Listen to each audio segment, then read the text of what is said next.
तो इनको अलग करने के लिए, क्योंकि देशी खांटी किसान नेता थे, तो मोरारजी देसाई को छोड़ा गया और मोरारजी देसाई के इर्द गिर्द पूरा जनता पार्टी का घेरा बनना शुरू हुआ।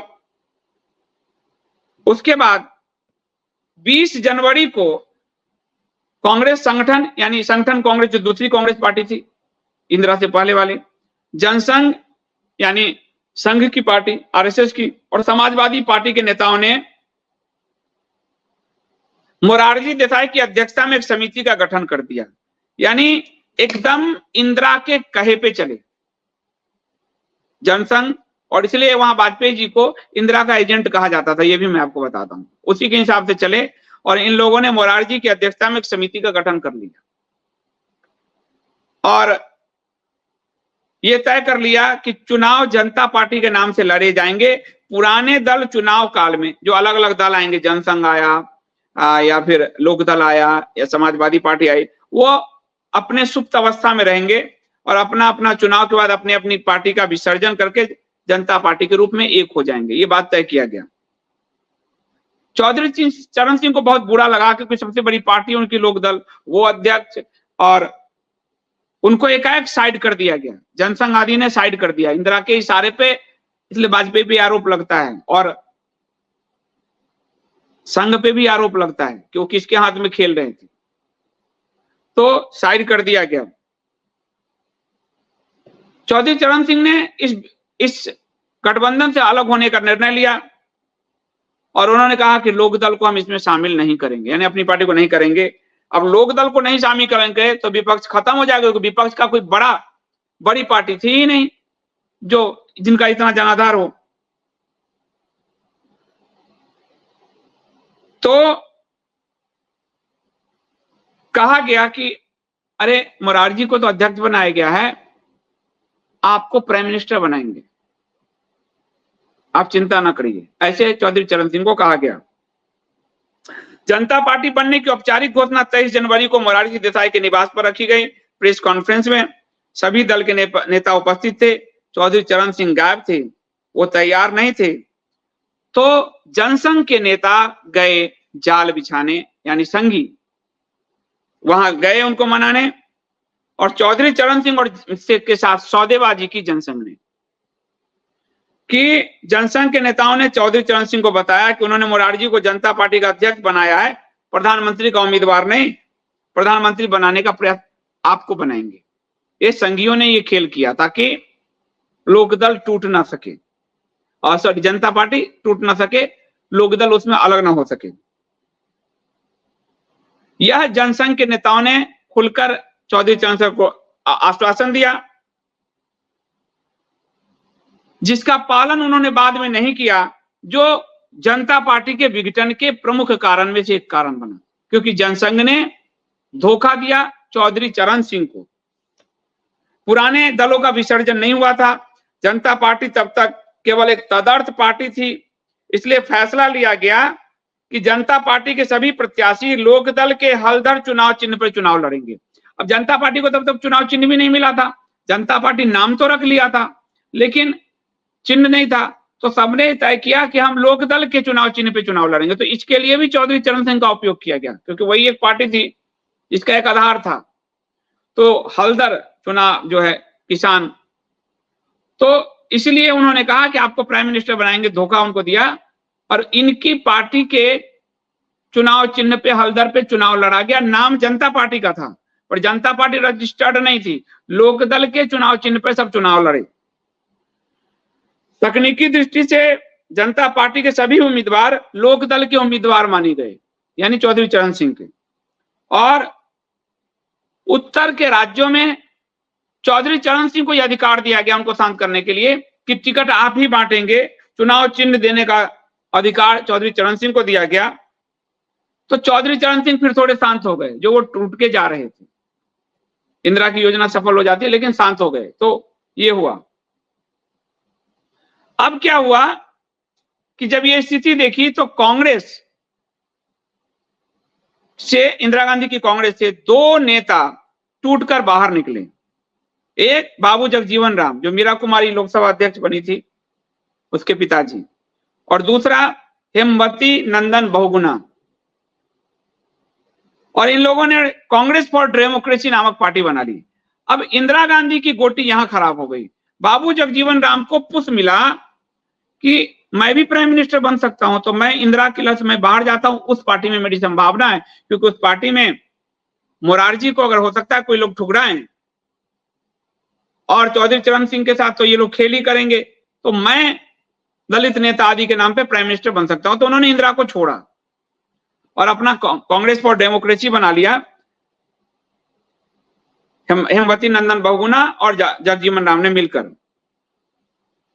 और बाद में पता चला कि इसमें एक बड़ी भूमिका सोवियत संघ की थी। सोवियत संघ को एक डर था, सोवियत संघ जो केजीबी है, मैं इसलिए उस दौर में जो कहानी कम्युनिस्टों की पार्ट 2 है वो बड़ा विस्फोटक है, उस दौर में मैं उलझा हुआ हूं इतनी सारी किताबें पढ़ के। तो उस दौर में इंदिरा गांधी की जो सरकार थी वो केजीबी सोवियत द्वारा समर्थित थी, और इधर जो ये मूवमेंट चल रहा था वो सीआईए, इस पे आरोप लगा बार बार सीआईए पैसे डाल रही है। अमेरिका को 2 डर लगा हुआ था। डर एक था, पहला कि वो मोरारजी देसाई को प्राइम मिनिस्टर नहीं बनवा पाए लाल बहादुर शास्त्री के समय। अब सीआईए का पूरा जोर था कि मोरारजी देसाई प्राइम मिनिस्टर बने, हमारा एक आदमी प्राइम मिनिस्टर बने। लेकिन सोवियत संघ को भी एक डर हो गया कि जो इंदिरा गांधी के घर में सीआईए घुस गई, और इंदिरा गांधी के घर में यानी संजय गांधी, और संजय गांधी ने मारुति का काम, मारुति लाने के लिए, यानी वो इकोनॉमी को खोलने, पूंजीवाद की तरफ जाने का काम, अमेरिका से मारुति लाने का जो ये जो जापानी कंपनी है।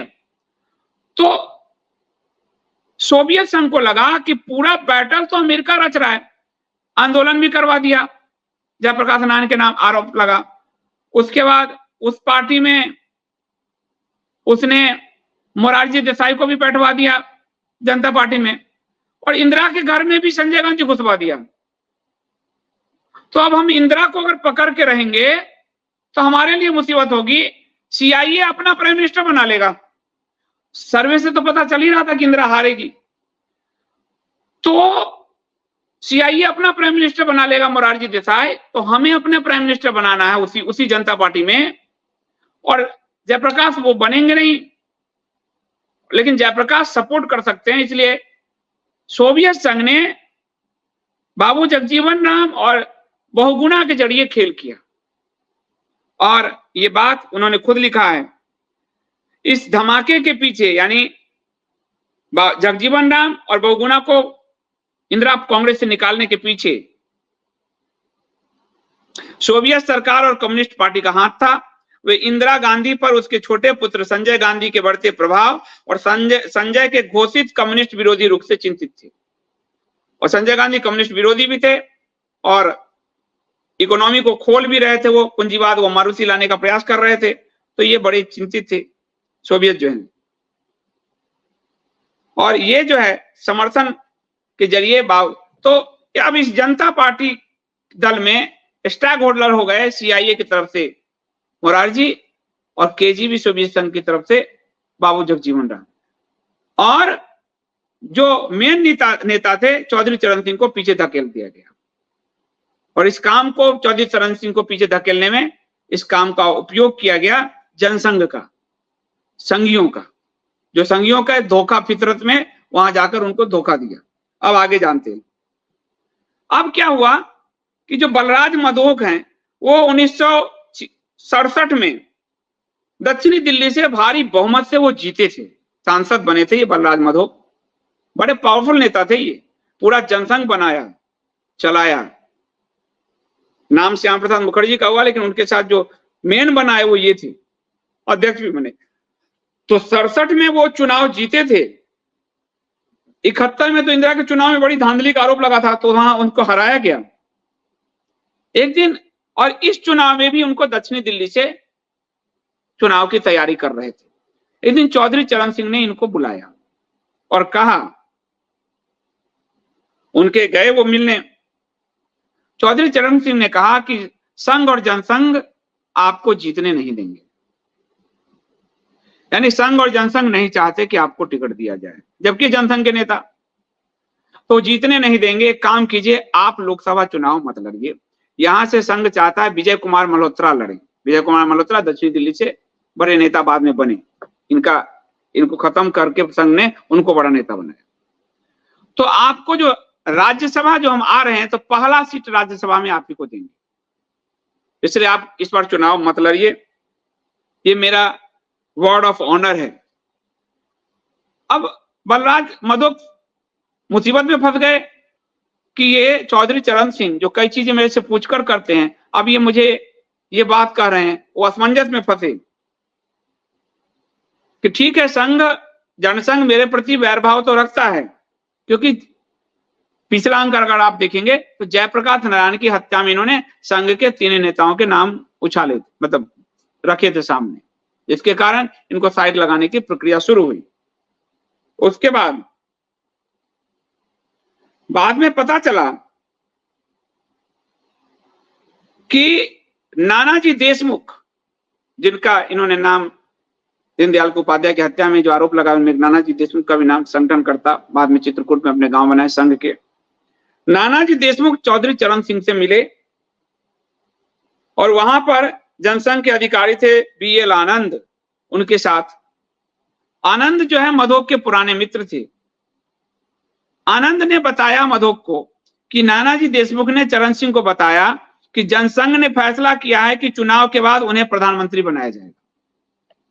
चौधरी चरण सिंह को उन्होंने लड्डू दिया कि हम जनसंघ ने इतने धारे में से हमारा ये मानना है, हम आपके साथ खड़े हैं, हम आपको प्राइम मिनिस्टर बनाएंगे, लेकिन मेरी 2 शर्तें हैं, यानी जनसंघ की 2 शर्तें। पहली शर्त कि जनसंघ को 120 टिकट दिया जाएगा, टिकट बांटने का काम इनको ही था, लोकदल इनका हलदर चुनाव चिन्ह, तो जनसंघ को कम से कम 120 टिकट दिया जाए। और दूसरी, बलराज मधोक को लोकसभा में न पहुंचने दिया जाए, उनको टिकट न दिया जाए। 120 टिकट यानी कि जनसंघ सबसे बड़ा स्टेक होल्डर होगा, हम अपने हिसाब से सरकार चलाएंगे। और दूसरा, बलराज मधोक यदि आ गए तो जनसंघ में उस समय कोई बड़ा नेता नहीं था। आगे आपको पता चलेगा, वाजपेयी जी का नाम बाद में हुआ। वाजपेयी जी को इंदिरा का एजेंट कहा जा रहा था उसमें, ये इंदिरा का एजेंट है, इसको तो बड़े पद पे नहीं बैठाया जाए, और वो गिरफ्तारी और आपातकाल में ये क्लियर हो गया। और आडवाणी बड़े नेता नहीं बन पाए थे। तो उस समय जनसंघ के श्यामा प्रसाद मुखर्जी के साथ का जो कद्दावर नेता था वो बलराज मधोक थे। नानाजी देशमुख और जनसंघ को ये डर लग गया कि कहीं बहुमत बना और ऊंच नीच हुआ, सबके नाम पे हुआ, और जनसंघ के पास ज्यादा सीट हुई, तो जनसंघ को अगर अपना प्राइम मिनिस्टर कैंडिडेट बनाना होगा तो सारे विपक्ष भी बलराज मधोक के नाम पे मान जाएंगे, क्योंकि इनकी सबके साथ अच्छी छवि है, पुराने जनसंघी हैं। तो इस आदमी को लोकसभा ही नहीं भेजो। ये पूरा खेल किया नानाजी देशमुख ने। तो चौधरी चरण सिंह को कहा उन्होंने कि आपको तो हम प्राइम मिनिस्टर बनाएंगे, इसलिए 2 शर्त है, 120 टिकट की मांग, और बलराज मधोक को आप टिकट मत दीजिए। चरण सिंह थोड़ा हिचके, क्योंकि बलराज मधोक के साथ लोकदल को भी चलाने में, अपनी भूमिका चाणक्य के रूप में देने में बलराज मधोक का हाथ था। तो चौधरी चरण सिंह थोड़े ठिठके कि बलराज को कैसे धोखा दे दूं। लेकिन जब प्राइम मिनिस्टर बनाने के बाद जनसंघ ने कह दिया तो उन्होंने फिर बलराज को ही धोखा देना ठीक समझा।